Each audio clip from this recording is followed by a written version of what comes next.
Zéro personne à la rue, c'est l'appel lancé sur Internet par une dizaine de Rennais, opposés bien sûr au nombre toujours trop important de personnes qui dorment dehors le soir.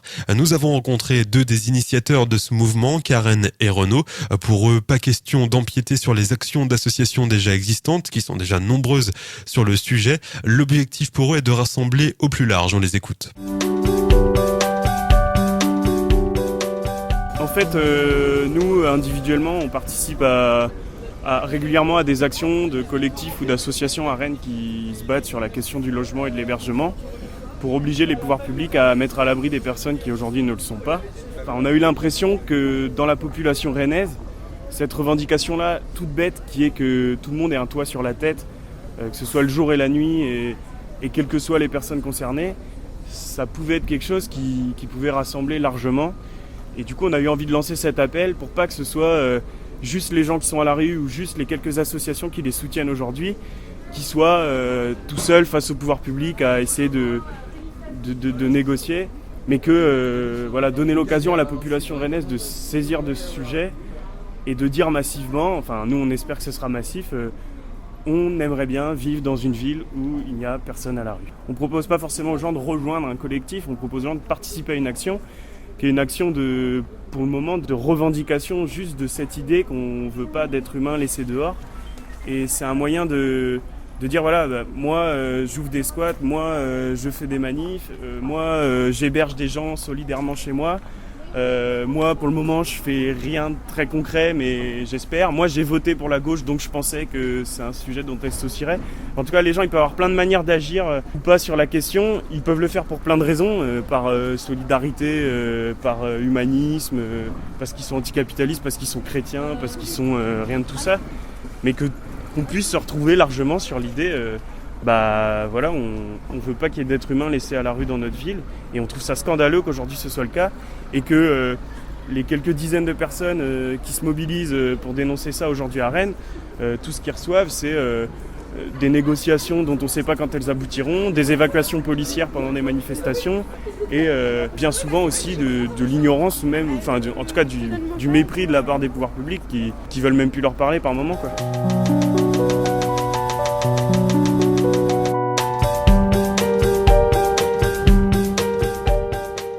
Début des années 2000, on va dire que les luttes sur le logement, avec des militants, ça donnait des choses. C'est-à-dire qu'on arrivait, en tout cas les militants, les associations, les collectifs arrivaient à obtenir des choses parfois, alors sans régler l'ensemble du problème. Et là, depuis, on a le sentiment qu'on se retrouve face à des murs, à pas pouvoir... en tout cas, la situation n'avance vraiment pas depuis au moins quelques mois, voire... cette année, et du coup c'est d'essayer de montrer au pouvoir public que c'est pas simplement quelques militants ou les personnes concernées qui souhaitent que ça bouge, mais que c'est un élan beaucoup plus global et important sur Rennes. Alors quand vous parlez des pouvoirs publics, qui est-ce que vous interpellez directement, puisqu'il y a d'un côté la ville de Rennes et ses compétences, il y a Rennes Métropole et ses compétences, et puis il y a l'État et ses compétences. Et parfois les trois peuvent avoir du mal à s'accorder. On a bien conscience que l'hébergement, l'urgence, etc., c'est de la compétence de l'État, donc de la préfecture, que les demandeurs d'asile, c'est la compétence de l'État, que globalement l'État ne fait pas son travail sur la question du logement. Et c'est d'ailleurs l'argument que les collectivités territoriales type la mairie, Rennes Métropole, etc. nous renvoient pour nous dire c'est pas notre responsabilité, en tout cas de notre compétence. Donc on a conscience de ça, mais pour nous ça suffit absolument pas. C'est-à-dire qu'on peut pas répondre aux gens qui sont à la rue, écoutez, je suis pas responsable, moi non plus, etc. Si la mairie de Rennes met une grande banderole demain en disant nous on a des gens à la rue, l'État on en a ras-le-bol, aidez-nous, on sera hyper content. Savoir si cette pétition elle peut être adressée ensuite au préfet ou au maire de Rennes, aux autorités concernées. Je pense que c'est quelque chose qui vient dans un deuxième temps, mais pour le moment je pense vraiment c'est important juste d'affirmer, et justement sans se soucier de tous ces trucs de compétences.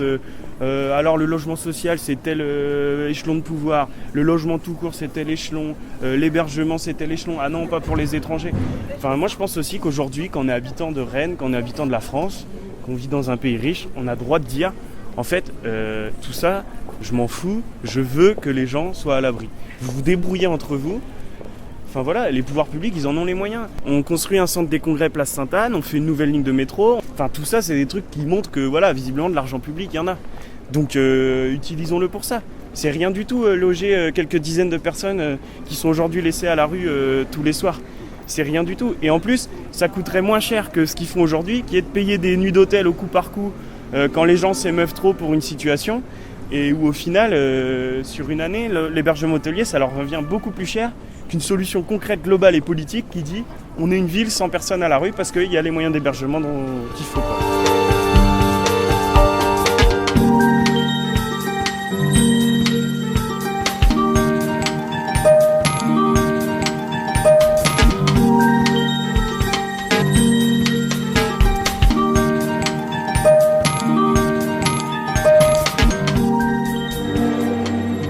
Vous savez combien de personnes aujourd'hui à Rennes n'ont pas de logement et dorment à la rue le soir ?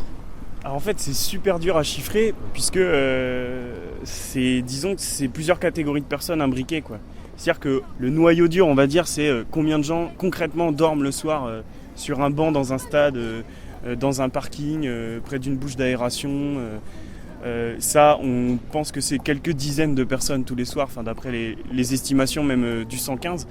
Il me semble qu'il disait qu'il refusait pas loin de 100 personnes par jour récemment. À ces gens qui oscillent, je pense, entre une soixantaine et une centaine de personnes tous les soirs concrètement dans la rue, il faut rajouter aussi tous ceux qui sont logés quelques jours au 115 et sont remis dehors, ceux qui sont hébergés dans des foyers à l'autre bout du département, et par exemple pour ceux qui ont des enfants qui font que les enfants ne peuvent plus aller à l'école, ceux qui sont hébergés par des compatriotes quand c'est des migrants, mais c'est pas une solution qui dure très longtemps, ceux qui sont hébergés par des Rennais solidaires, ceux qui sont dans des squats parce qu'ils participent à des réquisitions de bâtiments vides, notamment avec l'association Un Toit C'est un Droit. Enfin, ça fait quand même un paquet de personnes.